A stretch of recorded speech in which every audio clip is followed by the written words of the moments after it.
মিষ্টি খেতে ইচ্ছে করছে। আমাকে তুমি এক্ষুনি বাজার থেকে মিষ্টি এনে দাও। কতদিন হলো মিষ্টি খাই না। মারে, এখন যে আমার হাতে কোনো টাকা নেই রে মা, তুই আর জেদ করিস না। আমার হাতে টাকা হলে আমি তোকে ঠিক মিষ্টি কিনে দেবো মা। না মা, আমি মিষ্টি খাবো মানে মিষ্টি খাবো খাবো খাবো। তুমি আমাকে একটুও ভালোবাসো না। আগে তুমি আমাকে কত ভালোবাসতে। কি হয়েছে রে টুনি? টুকি এভাবে কান্নাকাটি কেন করছে? আর বলো না গো দিদি, টুকি যে মিষ্টি খাওয়ার জন্য বায়না ধরেছে। এখন যে আমার কাছে কোনো টাকা পয়সা নেই, দেখো না তবুও মেয়েটা বায়না করে যাচ্ছে। কাঁদিস না মা টুকি, থাম বাবা থাম। তোর মা যখন বলেছে তবে নিশ্চয়ই তোকে মিষ্টি এনে দেবে। তা বলছি দিদি, তুমি হঠাৎ আমার বাড়িতে কি মনে করে গো? আসলে টুনি, আজ আমার পাশের জঙ্গলের বান্ধবীর বিয়ে হচ্ছে, তাই আমি কনককে তোর কাছে রাখতে আসলাম রে। আমি সন্ধ্যা এসে না হয় কনককে বাড়িতে নিয়ে যাব। না না দিদি, আমি তোমার ছেলেকে রাখতে পারবো না। কনক অনেক দুষ্টু।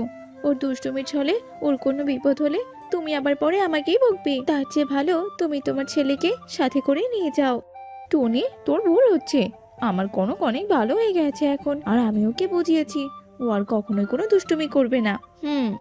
আচ্ছা আচ্ছা ঠিক আছে দিদি, এত করে যখন তুমি বলছো তবে তুমি যাও। কণিকা সেখান থেকে চলে যায়। কিছুক্ষণ পর কনক বলে, টুনি মাসি, আমার অনেক ক্ষুধা পেয়েছে, আমাকে কিছু খেতে দাও তো। বাবা তুই একটু ধৈর্য ধর, আমার কাছে যে কোনো খাবার নেই। সন্ধ্যায় তোর মা নিশ্চয়ই তোর জন্য খাবার নিয়ে আসবে। না না, আমি ওসব মানি না। আমি এক্ষুনি খাবার চাই মানে এক্ষুনি চাই। মা, তুমি বরং জঙ্গল থেকে কিছু খাবার নিয়ে এসো, আমি আর কনক বাড়িতেই থাকবো। টুকির কথা মতো টুনি জঙ্গলে চলে যায় খাবার খুঁজতে। এইদিকে কনক, কেউ নেই, আমাকে আটকানোর কেউ নেই। এবার আমি পুরো বনে ঘুরে বেড়াবো, কি মজা। না না কনক, তুই বাইরে যাস না, একদম বাইরে যাস না। কাউকে কোনো কিছু না বলে বাইরে যাওয়া একদম ঠিক না। দাঁড়া বলছি, দাঁড়া। তুই চুপ কর, তোর থেকে আমি অনেক বড়, তাই তুই আমাকে জ্ঞান দিতে আসবি না। বেশি কথা বললে এক থাপ্পড় দেবো তোকে, বুঝেছিস? এরপর কনক সেখান থেকে চলে যায়। আর কিছুক্ষণ পর টুনিও খাবার নিয়ে বাড়িতে ফিরে আসে। একে একে টুকিমা, তুই এখানে একা কেন? আর কনক কোথায়? ওকে যে দেখছি না। মা, কনক তোমাকে মিথ্যে কথা বলেছিল। ওর না কোনো ক্ষুধা লাগেনি। তোমাকে ঘর থেকে বের করার জন্যই এইসব পরিকল্পনা করেছে ওই কনক। যেই না তুমি বেরিয়ে গেছো অমনি কনকও বেরিয়ে গেছে। আমি কত নিষেধ করলাম, আমাকে ধমক দিয়েছে জানো। আমিও জানতাম এই কনকটা এমন কিছু একটাই করবে। আমার ওকে রাখাটাই উচিত হয়নি। টুকিমা, তুই বাড়িতেই থাক, আমি বরং ওকে খুঁজতে যাই, কেমন? টুনি বনে এদিক ওদিক কনককে খুঁজতে থাকে। একবার টুনি নদীর পাড়ে যায়, আরেকবার টুনি ঝর্ণার কাছে যায়। এভাবেই টুনি কনককে খুঁজতে থাকে। টুনি কনককে কোথাও খুঁজে না পেয়ে বাড়িতে ফিরে আসে। পেলাম না, ছেলেটাকে আমি কোথাও খুঁজে পেলাম না। এবার আমি কণিকা দিদিকে কি জবাব দেব? আজকে আমি দিদিমার বাড়িতে যাব, ওখানে আমি খুব মজা করব। ইস, ভাবতে আমার কত মজা লাগছে। এরপর কনক তার দিদিমার বাড়িতে যায়। কি ব্যাপার রে কনক, দাদু ভাই তুই একাই এসেছিস নাকি? তোর সঙ্গে কেউ আসেনি বুঝি? দিদিমা, আমি একাই এসেছি। তা তুই বাড়িতে বলে এসেছিস তো, নাকি আবার পালিয়েই এসেছিস? বল তো আগে। না না দিদিমা, আমি বাড়িতে বলেই এসেছি। এখন তুমি এসব রাখো তো, আর আমাকে মিষ্টি ফল খেতে দাও, আমার যে অনেক ক্ষুধা লেগেছে। এরপর কনকের দিদিমা তাকে ফল খেতে দেয়। আর এইদিকে কণিকা টুনির বাড়িতে আসে। কোথায় টুনি? আমার কনক কোথায়? ওকে দেখছি না কেন? এরপর টুনি কণিকাকে সব খুলে বলে। সব শুনে কণিকা কান্না করতে থাকে। মিথ্যে, সব মিথ্যে কথা। তুই নিশ্চয়ই আমার ছেলেটাকে মেরেছিস, তাই আমার ছেলেটা এখান থেকে চলে গেছে। এবার আমি এত রাতে আমার কনককে কোথায় খুঁজবো বলতো? টুনি, তুই আমার ছেলেকে এনে দে রে, এনে দে। এক্ষুনি আমার ছেলেকে তুই এনে দে। দিদি, তুমি আমাদের ভুল ভাবছো। আমি অথবা আমার মেয়ে কেউই কনককে কিছুই করিনি। বাবা কনক, ফিরে আয় তুই, বাবা ফিরে আয়, আমার কাছে তুই ফিরে আয়। তুই তো জানিস আমি তোকে ছাড়া থাকতেই পারি না। কনক। কে কি কণিকা, তুমি এভাবে কাঁদছো কেন? আর তাছাড়া কনকই বা কোথায়? ওকে তো দেখছি না। কনককে ডাকো তো, আমি যে ওর জন্য মিষ্টি ফল নিয়ে এসেছি। কনক যে হারিয়ে গিয়েছে যজ্ঞ। এসব আবার তুমি কি বলছো? হারিয়ে গেছে মানে? এটা আবার কি করে সম্ভব? এরপর কণিকা সব কথা যজ্ঞকে খুলে বলে। আর সব শুনে যজ্ঞর অনেক রাগ হয়। ওই টুনি মিথ্যে কথা বলছে। ওই টুনি নিশ্চয়ই আমার ছেলের সঙ্গে ভুলভাল কিছু করেছে। আমার লাঠিটা দাও তো, আজকে ওই টুনির একদিন কি আর আমার একদিন। এই ছোট টুনি, এই তুই কিনা আমার ছেলেকে তাড়িয়ে দিয়েছিস। আজকে তোর একদিন কি আর আমার একদিন কি, তোকে তো আমি এই জঙ্গল থেকে তাড়িয়ে ছাড়বো। কনক আর কোনো কিছু না বলে টুনির ঘরটাকে লাঠি দিয়ে আঘাত করতে থাকে। ভেঙো না দাদা, ভেঙো না, এই ঘরটাই আমার একমাত্র সম্বল, ভেঙো না দাদা, থামো থামো বলছি, এই ঘরটা ভেঙো না। আজকে তো আমি শুধু ঘর ভাঙলাম, কিন্তু কালকের মধ্যে আমি আমার ছেলের সন্ধান না পেলে আমি তোর মেয়েকে মেরে ফেলবো, এই বলে দিলাম। এসব কথা বলে যজ্ঞ চলে যায়, আর এইদিকে টুনি আর টুকি কান্না করতে থাকে। এভাবে আরো 2 দিন কেটে যায়, কিন্তু কনক যে তার দিদিমার বাড়িতে, সেটা যজ্ঞ আর কণিকা কেউ জানতো না। একদিন টুকি টুনিকে বলতে থাকে, মা, এভাবে ঘর ছাড়া গাছের নিচে আর কতদিন বসে থাকবো? এর থেকে ভালো চলো আমরা একটা ঘর বানাই। মারে, ঘর বানাবো কি দিয়ে বল, আমার কাছে যে কোনো টাকা নেই। টাকা নেই? টাকা নেই তো কি হয়েছে মা, চলো আমরা মাটি দিয়ে ঘর বানাবো, কেমন? মাটি দিয়ে ঘর বানালে আমাদের কোনো টাকা পয়সা লাগবে না। মাটি দিয়ে ঘর বানালে বনের সবাই আমাদের উপর হাসাহাসি করবে, অপমান করবে সোনা। মা, মাটির তৈরি ঘর হলে আমরা সেই ঘরের উপরে ফুল দিয়ে চালা দিব, দেখবে ঘরটা অনেক সুন্দর লাগবে, তখন আর কেউ মনেই করবে না এটা আমাদের মাটির ঘর, সবাই ভাববে ওটা আমাদের ফুলের ঘর। আরে তুই তো একদম ঠিক কথা বলেছিস সোনা, চল তাহলে আমরা আগে বন থেকে ফুল নিয়ে আসি। এরপর তারা 2 মা মেয়ে বন থেকে ফুল নিয়ে আসে, আর তারপর মাটি দিয়ে ঘর তৈরি করে ফুলের চালা দেয়। আরে বাহ, ঘরটা দেখতে তো অনেক সুন্দর, চলো মা চলো এবার আমরা ঘরে প্রবেশ করি। টুকি আর টুনি ঘরে প্রবেশ করে। এইদিকে একদিন কনকের দিদিমা বলে, কনক দিদি ভাই, তুই তো অনেক দিনই হলো আমাদের বাড়িতে এসেছিস, আজ আমার কণিকাকে দেখতে বড্ড ইচ্ছে করছে, চল আমরা তোদের বাড়িতে যাই। না না দিদিমা, আজকে যাব না, আর কটা দিন থাকি না। কনকের দিদিমা জোর করে কনককে নিয়ে তার বাড়িতে আসে। এদিকে কণিকা কনককে দেখে জড়িয়ে ধরে। বাবা কনক, তুই আমাদেরকে ছেড়ে কেন চলে গিয়েছিলি বলতো? আমরা তোকে খুঁজেই পাইনি, তোর বাবা তোকে কত খুঁজেছে সেটা কি তুই জানিস? তুই কেন চলে গিয়েছিলি বাবা? জানিস তো তোর বাবা তোকে খুঁজে না পেয়ে ওই টুনির ঘরটা ভেঙেই দিয়েছে। কি রে, এইসব তোরা কি বলছিস কি? আমি তো কিছুই বুঝতে পারছি না, আমাকে তোরা সবটা খুলে বল দেখি। ও আচ্ছা, তবে কি না এই ব্যাপার। হ্যাঁ রে কনক, তার মানে তুই আমাকে মিথ্যে বলে আমার সাথে ছিলি, তুই কিনা পালিয়ে আমার কাছে গিয়েছিলি। ছি কনক, ছি, তুই তো একবার তোর বাবা মাকে বলে যেতে পারতি তাই না? যদি রাস্তায় তোর কোনো ক্ষতি হতো তাহলে কি হতো বলতো? তোর জন্য যে ওই টুনি তাদের ঘর হারিয়েছে। আর যজ্ঞ কণিকা, এসব কিন্তু তোমরা একদম ঠিক কাজ করনি। সবকিছু যাচাই বাছাই করে তবেই সিদ্ধান্ত নিতে হয়। যাও যাও, টুনির কাছে গিয়ে ক্ষমা চেয়ে নাও। এরপর যজ্ঞ কণিকা আর কনক নিজেদের ভুল বুঝতে পারে। এরপর তারা টুনির কাছে গিয়ে ক্ষমা চেয়ে নেয়। টুনিও তাদেরকে ক্ষমা করে দেয়, আর আগের মতোই দিন কাটাতে শুরু করে। এক বনে মিনু টুনটুনি তার একমাত্র ছেলে টোনাকে নিয়ে থাকতো। মিনু টুনটুনির ছিল প্রচন্ড টাকার লোভ। অনেক টাকার লোভে মিনু টুনটুনি টোনাকে 4 বার বিয়ে দেয়। এরপর কই আমার বাড়ির মহারানীগুলো কই? আমার ছেলে যে কাজে গেছে, এটা কি কারো খেয়াল আছে? ঘরে কি আজ কোনো খাবার রান্না হবে না? কি গো বড় বউ, কোথায় গেলে? মিনু টুনটুনির কথা শুনে বড় বউ টুনি মিনু টুনটুনির ঘরে ঢোকে আর বলে, আমাকে ডাকছেন মা? আমি তো থালা বাসন মাজতে ব্যস্ত ছিলাম, তাই আমি শুনতে পাইনি মা। তা বলুন কেন আমাকে ডাকছেন? এই যে এই নাও, এই চালটুকু নাও, এগুলো দিয়ে আজকে রান্না করবে। কিন্তু খবরদার বৌমা, আমাকে না বলে চুপি চুপি কিন্তু 1 মুঠো চাল দেবে না, বুঝেছো? এ কথা বলে মিনু টুনটুনি টুনিকে চাল দিয়ে সেখান থেকে চলে যায়। আর টুনি চাল নিয়ে রান্নাঘরে চলে যায়। কই রে, কোথায় গেলি তোরা? মুন্নি, কণিকা, বিউটি, এদিকে আয় তোরা, আমাকে একটু রান্নার কাজে সাহায্য কর। টুনির ডাক শুনে মুন্নি, কণিকা আর বিউটি রান্নাঘরে চলে আসে আর টুনিকে রান্নার কাজে সাহায্য করতে থাকে। 4 বউ মিলে রান্নাঘরে হাসি মজাতেই রান্না করতে থাকে। এদিকে মিনু টুনটুনি তাদের এত হাসি শুনে রান্নাঘরে চলে আসে আর বলতে থাকে, বাহ, হায় রে, এ কোন কুলক্ষীদের আমি ছেলের বউ করে এনেছি। এতটুকু রান্নার জন্য একসাথে 4 জনকে বলে রান্না করতে হয়। বাড়ির বাকি কাজগুলো কে করবে শুনি? আমি কি আমার ছেলেকে আবার বিয়ে দেব নাকি? হ্যাঁ ছোট বৌমা, তুমি আমার ঘরে এসো, আমার প্রচন্ড পা ব্যথা করছে, আমার পা টিপে দেবে। মিনুটুনটুনির এমন কথা শুনে মুন্নি আর কণিকা মুখ গোমরা করে অন্য কাজ করতে চলে যায়। আর ছোট বউ সুখী পায়রা মিনুটুনটুনির পা টিপে দেওয়ার জন্য তার ঘরে যায়।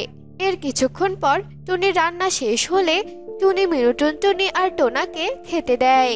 তাদের খাওয়া শেষ হলে মুন্নি, কণিকা আর বিউটি টুনির কাছে আসে আর বলতে থাকে, দিদি, ও দিদি, আমাদেরও এবার খেতে দাও। সারাদিন হাড় খাটুনি কাজ করে খিদের জ্বালা আর সহ্য করতে পারছি না দিদি। খাবার নেই রে বোন, আমাকে মা যতটুকু চাল বের করে দেয় তাতে তো ওদের দুই মা ছেলেরই খাবার হয়, আর আমাদের খাবারই থাকে না রে। আমি কোথায় থেকে এখন তোদের খাবার খেতে দেব বলতো? টুনির কথা শুনে ছোট বউ বিউটি পায়রা অনেক রেগে ওঠে আর বলতে থাকে, কেন খাবার নেই দিদি? বাবা তো বিয়ের সময় অনেক যৌতুক দিয়েছিল। বাবা ভেবেছিল আমি রানীর মতন থাকবো, আর এখন তো আমার কপালে কোনো খাবারই জুটছে না। সারাদিন কত কাজ করি এই বাড়িতে, ঠিক মতো খেতেও পর্যন্ত পাই না। সব বৌমারা মিলে যখন এসব কথা বলা বলি করছিল তখন মিনুটুনটুনি সেখানে আসে আর বলে, কি হয়েছেটা কি? হ্যাঁ, সারাদিন তোমাদের এত গল্প কিসের? তোমরা কি একটু চুপচাপ কাজ করতে পারো না? সারাদিন চারজনে একসাথে বসে খালি কুটনামি করা, তাই না? মিনুটুনটুনির কথা শুনে টুনির ধৈর্যের বাঁধ ভেঙে যায় আর টুনি মিনুটুনটুনিকে বলে, মা দেখুন, আমরা সারাদিন বাড়িতে কত কাজ করি, আমাদের দুদণ্ড বসার সময়ও দেন না। এই সংসারে থেকে আমরা দুবেলা ঠিকমতো দুমুঠো খাবারও খেতে পারি না। আমি আর এইভাবে এই সংসারে কিছুতেই পড়ে থাকতে পারবো না মা। সংসারের লাঠি ঝাঁটা খাওয়ার থেকে বাইরে গিয়ে কাজ করা অনেক ভালো। আমি চলে যাব এখান থেকে। টুনির আমার কথা শুনে বাকি দুই বউ বলে, দিদি, তুমি যদি এই সংসারে না থাকো তাহলে আমরাও থাকবো না। মা, আপনি আপনার ছেলেকে নিয়ে সংসার করুন। চলো দিদি, এক্ষুনি আমরা সবাই চলে যাই। এইখানে আমরা আর দাসীর মতন পড়ে থাকতে পারবো না। এই কথা বলে চার বউ মিলে বাড়ি থেকে বেরিয়ে যায় আর বনের মধ্যে হাঁটতে থাকে। হাঁটতে হাঁটতে রাত হয়ে যায়। তা দেখে বড় বউ টুনি বলে, রাগ করে তো বাড়ি থেকে বেরিয়ে এলাম, এখন আমরা কোথায় যাব? আমাদের তো যাওয়ার আর কোনো জায়গাও নেই, আর এদিকে তো অনেক রাতও হয়ে গেছে রে। টুনি একথা বলার পরই তারা আবার হাঁটতে থাকে। হাঁটতে হাঁটতে বনের গভীরে চলে যায় আর এক বড় দানব পাখির সামনে পড়ে তারা। দানব পাখি তাদের দেখে বলে, হা হা হা, এই রাতের অন্ধকারে শিখার তো নিজের পায়ে হেঁটে আমার কাছে এসেছে। আজ তোদের মাংস দিয়ে রাতে ভোজ করব। হা হা হা হা হা। দানব ঈগলের মুখে এসব কথা শুনে চার বউ ছুটে পালাতে থাকে আর দানব ঈগলও তাদের পিছু পিছু ছুটতে থাকে। চার বউ ছুটতে ছুটতে একটি বড় আম গাছের নিচে এসে হাঁপাতে থাকে আর তাদের হাঁপাতে দেখে আম গাছ বলে, কে তোমরা? আর এত রাতে তোমরা এখানে এসেছো কেন? তোমাদের কি কোনো সাহায্যের দরকার আছে? তবে তোমরা আমাকে বলতে পারো, আমি অবশ্যই তোমাদের সাহায্য করব। আম গাছের কথা শুনে চার বউ ভীষণ ভয় পেয়ে যায় আর ভয়ে ভয়ে তাদের সব সমস্যার কথা বলে। তা শুনে আম গাছ বলে, ভয় পেও না তোমরা, আমার গাছের কাছে একটা কোঠর আছে, তোমরা সেখানে লুকিয়ে পড়ো আর তোমাদের কেউ খুঁজে পাবে না।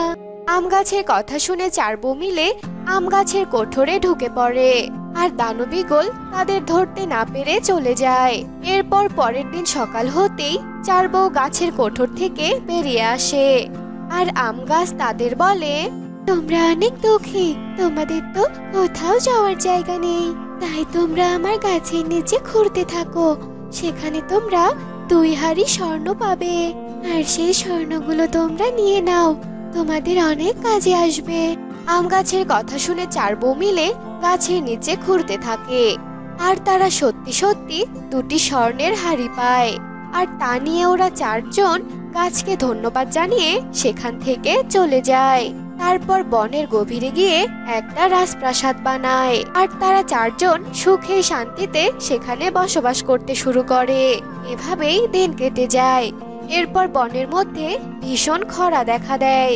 খরার কারণে বনের চারদিকে অনেক অভাব পড়ে যায়। তখন টুনি সবাইকে বলে, আমি ঠিক করেছি আমি আমাদের প্রাসাদের সামনে একটা পুকুর কাটবো। তাহলে বনের সবার আর কারোরই জলের অভাব থাকবে না। বনের সবার অভাব দূর হয়ে যাবে। বিউটি, তুই বনের কাউকে বলে আয় যে আমরা আমাদের টাকা খরচ করে একটা পুকুর দিচ্ছি, আর এর জন্য আমাদের অনেক লোকের দরকার হবে। আর যার যার কাজ করার ইচ্ছে আছে তাদেরকে যেন সঙ্গে করে নিয়ে আসে। টুনির কথা শুনে বিউটি বনের এক পাখিকে সেই সংবাদ দিয়ে আসে। পরের দিন ওই পাখি বনের অনেক পাখিকে নিয়ে আসে পুকুর খনন করার জন্য, এবং তারা সবাই মিলে পুকুর খনন করতে থাকে। এদিকে বিউটি পায়রা দেখে, কি এটা টোনা আর এটা আমার শাশুড়ি মা না? এনারা এখানে এসেছে কেন? এখন এই টুনি দিদিকে সবটা বলে দিতে হচ্ছে তো। এরা হঠাৎ এখানে কেন? এরপর বিউটি পায়রা টুনিকে গিয়ে সবটা বলে। সব শুনে টুনি বিউটি পায়রাকে বলে, ঠিক আছে বিউটি, কাজ শেষে তুই তোকে আড়াল করে ওদেরকে রাজপ্রাসাদে ডেকে পাঠাবি। টুনির কথা শুনে বিউটি পায়রা ওর মুখ বেঁধে টোনা আর মিনুটুনটুনির কাছে যায় আর ওদের রাজপ্রাসাদের ভেতরে নিয়ে আসে। আর তাদেরকে রাজপ্রাসাদের ভিতরে নিয়ে বিউটি পায়রা তাদেরকে খেতে দেয়। খাবার দেওয়া দেখে টোনা তার মাকে বলে, আচ্ছা মা, ওদের সবাইকে খেতে না দিয়ে আমাদেরকে কেন খাওয়াচ্ছে মা? নিশ্চয় এদের কোনো মতলব আছে। আমি শুনেছি এদের পুকুর খনন করতে যদি দুটো পাখির মাথা কেটে দেওয়া হয় তাহলে নাকি জল তাড়াতাড়ি উঠবে। এরা বুঝে আমাদের মাথা কেটে ফেলবে মা, আমার ভীষণ ভয় করছে। টোনার কথা শুনে মিনুটুনটুনি ভীষণ কাঁদতে থাকে। টোনা বাবা রে, এসব যে আমার পাপের ফল রে বাবা। আমি যদি আমার লক্ষ্মীর মতো বউদের তাড়িয়ে না দিতাম তবে এত তাড়াতাড়ি আমাকে জীবন দিতে হতো না। চার বউ নিশ্চয়ই আমাদের অনেক অভিশাপ দিয়েছে, তাই ওদের অভিশাপের ফলে আজ বুঝি আমাদের মাথা কাটা যাবে রে বাবা। মিনুটুনটুনি যখন এসব কথা বলছিল তখন বিউটি পায়রা টুনিকে ওড়না দিয়ে মুখ বেঁধে ভেতরে নিয়ে যায়। টোনা আর তার মা ভেতরে গিয়ে দেখে আরো তিনজন মুখ বেঁধে ভেতরে বসে আছে। তা দেখে মিনুটুনটুনি হাঁটু বেঁধে তাদের সামনে বসে পড়ে। মা, ও মা, আমাদের ক্ষমা করে দাও মা। আমি আর কারো সাথে কোনো অত্যাচার করব না। আমি জানি এগুলো আমার কর্মের ফল। আমি যে আমার চার বৌমার সাথে অনেক অন্যায় করেছি। মা ঠিকই বলেছে, আপনারা আমাদের ক্ষমা করে দিন। আসলে আমার চার লক্ষ্মী বউ অনেক ভালো ছিল। ওরা চলে যাওয়ার পরে আমাদের সংসারে অভাব চলে আসে। এরপর আমি আমার বউদের অনেক খুঁজেছি, কিন্তু কোথাও তাদের খুঁজে পাইনি। তারা যে এখন কোথায় চলে গেছে সেটাই তো জানি না। এসব কথা শুনে টুনি ওড়নার ভেতর থেকে বলে ওঠে, কে বলেছে আমরা আপনাদের মাথা কেটে দেব? আপনারা যে নিজেদের ভুল নিজেরা স্বীকার করেছেন এটাই অনেক। আপনারা আপনাদের কর্মের সাজা পেয়েছেন। জানো, আমার চার বউয়ের কথা আজ আমার অনেক মনে পড়ছে। তারা যদি ফিরে আসতো আমি তাদের কাছে ক্ষমা চাইতাম। মিনুটুনটুনির কথা শুনে চার বউ মুখ থেকে ওড়না সরিয়ে ফেলে। আর চার বউকে দেখে মিনুটুনটুনি আর টোনা অনেক অবাক হয়ে যায় আর তাদের কাছে ক্ষমা চায়। আর চার বউ তাদেরকে ক্ষমা করে দেয়। এরপর থেকে মিনুটুনটুনি, টোনা আর চার বউ মিলে অনেক সুখে শান্তিতে বসবাস করতে শুরু করে। তো বন্ধুরা, আমাদের আজকের এই গল্পটি তোমাদের কাছে কেমন লেগেছে তা কমেন্টে জানাতে ভুলো না কিন্তু। ও মিনু মাসি, শুনছো গো? এদিকে শুনে যাও। এত তাড়াহুড়ো করে কোথায় ছুটছো শুনি? এদিকে এসো, একটা ভালো সুখবর আছে। হয়েছেটা কি? এত সকাল সকাল চিৎকার চেঁচামেচি করে ডাকছো কেন? হ্যাঁ, আমার কানের পোকাগুলো মারবে নাকি? হ্যাঁ মাসি, তোমার ছেলে টোনাকে কি বিয়ে দেবে না? আমার হাতে একটা ভালো পাত্রী আছে গো। ওই যে আমার ননদ আছে না, ওই ননদের জায়ের মেয়ে মেয়ের বাবার কিন্তু বিশাল সম্পত্তি। ওই মেয়েকে তোমার ছেলের বউ বানালে তুমি তো রাজরানী হয়ে যাবে গো। তাই নাকি কাকুলি, তুমি সত্যি বলছো? তাহলে তো ওই মেয়েকেই আমার ছেলের বউ বানিয়ে আনবো। কোথায় মেয়ের বাড়ি? আমাকে এক্ষুনি নিয়ে চলো। সে না হয় নিয়ে যাবো মাসি, তবে একটা সমস্যা আছে, মেয়ে কিন্তু একটু কালো। তোমার ছেলে কি তাকে পছন্দ করবে? তোমার ছেলে টোনা তো বেশ সুদর্শন। সে মেয়ে যাই হোক না কেন, আমার ছেলে আমার ভীষণ বাধ্য। ও আমার পছন্দকে নিশ্চয়ই অপছন্দ করবে না। মিনুর কথায় কাকুলিও বেশ খুশি হয়। এরপর কাকুলির জায়ের মেয়ে টুনির সাথে মোটা অঙ্কের যৌতুকের বিনিময়ে টোনার বিয়ে হয়। টুনি ছিল একটু শ্যামবর্ণের, কিন্তু শ্যামবর্ণের হলে কি হবে, টুনি ছিল খুবই শান্তশিষ্ট আর লক্ষ্মী একটা মেয়ে। অন্যদিকে টুনির শাশুড়ি মিনু ছিল যেমনি লোভী অমনি কিপ্টে। একদিন সকালবেলা, আহা আমার এত টাকা, ছেলেকে বিয়ে না দিলে তো আমি এত টাকা চোখেই দেখতে পেতাম না। কোথায় রাখি কোথায় রাখি, হ্যাঁ আপাতত আলমারিতেই রেখে দেই। এসব কথা বলে মিনু টাকাগুলো আলমারিতে রেখে দেয়। আর তখনই টুনি সেখানে চলে আসে।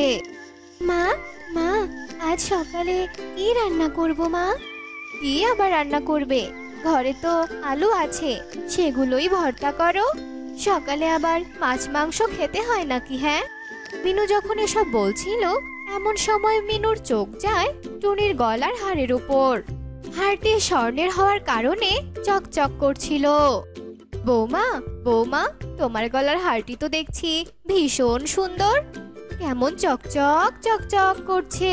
তবে বৌমা, এমন স্বর্ণের হার পরে থাকতে নেই। আশেপাশে তো আর চোরের অভাব নেই, তাই না বলো? দাও দাও, তুমি আমাকে হারটি দিয়ে দাও। এসব কথা বলে মিনু টুনির গলার হারটি খুলে নেয়। আর টুনি শাশুড়ির এমন আচরণে কিছুই বলতে পারে না। এভাবেই দিন কাটছিল। একদিন, বৌমা, এই যে বৌমা, আমাদের কলা বাগানে চলো তো। কলা বাগানের ভালো করে পরিচর্যা করতে হবে, কলা ধরার তো সময় হয়ে এসেছে। ঠিক আছে মা, আসছি। এরপর টুনি আর মিনু মিলে কলা বাগানে যায় আর কলা গাছের যত্ন নিতে থাকে। টুনি আর মিনু রোজ রোজ কলা বাগানে যেত আর কলা গাছগুলোর যত্ন নিত। এভাবেই দিন কাটছিল। দেখতে দেখতে মিনুর সবগুলো কলা গাছে কলা ধরে। এই দেখে টুনি আর মিনু ভীষণ খুশি হয়ে যায়। দেখেছেন মা, দেখেছেন কত সুন্দর কলা ধরেছে, আমার তো ভীষণ খুশি লাগছে। কদিন পরে তো কলাগুলো পেকে যাবে আর আমরা কলা বিক্রি করে অনেক লাভবান হব মা। এভাবেই খুশি মনে মিনু আর টুনি বাড়িতে চলে যায়। এভাবে আরো কয়েকদিন কেটে যায়। একদিন টুনি ঘুম থেকে উঠে দেখে মিনু টুনটুনি সবগুলো কলা কেটে এনেছে। এই দেখে টুনি ভীষণ অবাক হয়। এই কি মা, আপনি এভাবে কাঁচা কলাগুলো পেড়ে নিয়ে এসেছেন কেন? এগুলো তো এখনো পাকেইনি। আস্তে কথা বলো বৌমা, আস্তে কথা বলো, আশেপাশের পাখিরা তো শুনতে পাবে। শোনো, আমি এগুলোতে ঔষধ মিশিয়ে দেব, তুমি দেখবে এগুলো দুদিনের মধ্যে অনেক পেকে যাবে আর আমরা খুব তাড়াতাড়ি টাকার মালিক হব। বুঝতে পেরেছো? আপনি এসব কি বলছেন মা? এটা তো অন্যায়। ঔষধ মেশানো কলা খেলে পাখিদের তো অনেক ক্ষতি হতে পারে। এত লোভ করবেন না মা। শোনো বৌমা, এত জ্ঞান দিতে এসো না, বুঝেছো? তোমার এত জ্ঞান আমি শুনতে চাইনি। চুপচাপ ঘরে চলে যাও। আর শোনো, দয়া করে তোমার মুখটা বন্ধ রেখো, বুঝতে পেরেছো? এসব বলে মিনু চলে যায় আর টুনিও কিছু বলে না। এরপর মিনু কলাগুলোতে অনেক বেশি ফরমালিন দেয়। আর দুদিন পর মিনু যখন কলাগুলো বিক্রি করার জন্য নেয়, তখন সে দেখে সবগুলো কলা পচে গেছে। হায় হায় রে, এ কি সর্বনাশ হলো! আমার সবগুলো কলা তো পচে গেছে। গেল গেল গেল গো, আমার সব গেল, আমার সব কলা জলে ভেসে গেল গো, ভেসে গেল। মিনুর এমন কান্না শুনে সেখানে টুনি চলে আসে। দেখেছেন মা, আপনার লোভের ফল। আপনি এত বেশি ফরমালিন দিয়েছেন যে সব কলাগুলোই পচে গেছে। এবার হলো তো। মিনু ছেলের বউয়ের এমন কথা শুনে নিজের কপাল চাপকাতে থাকে। এমন সময় টোনাও মন খারাপ করে বাড়িতে আসে। আর টোনা বলে, মা, আজ আমার চাকরিটা চলে গেছে মা। আমি যে বেকার হয়ে গেলাম। এইদিকে কলা পচে গেছে, অন্যদিকে টোনার চাকরি চলে গেছে। সব শুনে মিনু টুনটুনির বেহাল দশা। সব দিক দিয়ে যেন মিনু নিঃস্ব হয়ে গেল। মিনুর জমানো যা টাকা ছিল সব শেষ হয়ে যায়। এখন তাদের চারদিকে শুধু অভাব বিরাজ করছে।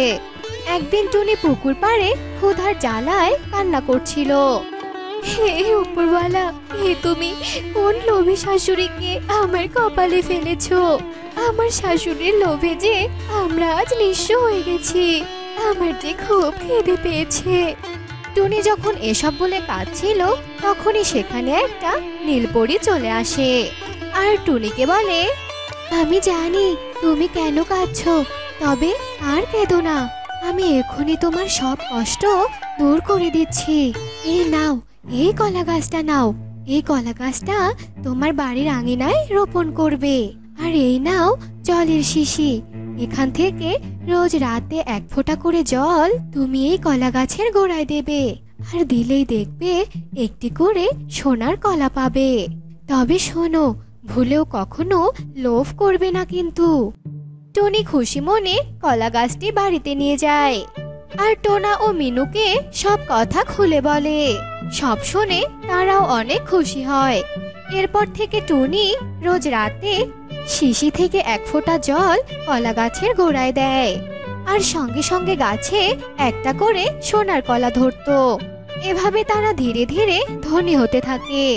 এরপর একদিন, বলছি কি বৌমা, এভাবে রোজ একটা করে সোনার কলা নিলে তো আমাদের কিছুই হবে না বলো। তার থেকে চলো সব জলগুলো আমরা কলার গাছের গোড়ায় ঢেলে দেই, তাহলে অনেকগুলো সোনার কলা পাবো। না মা, আপনাকে আমি আর কতবার বলবো যে বেশি লোভ করবেন না আপনি। মা, টাকা পেয়েছি এটাই অনেক, একদম লোভ করবেন না মা। এসব কথা বলে টুনি চলে যায়। কিন্তু এত কিছুর পরেও মিনু শান্ত হতে পারেনি। তার লোভ কিছুতেই কমে না। রাতে যখন সবাই ঘুমিয়ে পড়েছিল তখন মিনু চুপি চুপি সবগুলো শিশির জল কলা গাছের গোড়ায় ঢেলে দেয়। আর সঙ্গে সঙ্গে কলা গাছে আগুন ধরে যায়। সেই আগুন তাদের ঘরেও লেগে যায়। টোনা আর টুনি তাদের প্রাণ নিয়ে বাইরে বেরিয়ে আসে আর তাদের সবকিছু পুড়ে ছাই হয়ে যায়। আপনি এবার সবটা বুঝতে পেরেছেন মা? আপনি আবার লোভ করেছেন, এখন সব হারালাম আমরা। তবে আমি আপনার মতো লোভী শাশুড়ির সাথে আর এক মুহূর্তও থাকবো না। দাঁড়াও টুনি, আমিও থাকবো না এখানে, আমিও শহরে চলে যাব। এই বলে তারা দুজন চলে যায়। আর মিনু ছেলে আর ছেলের বউকে কিছুতেই আটকাতে পারে না। আর মিনু হায় হায় করতে থাকে।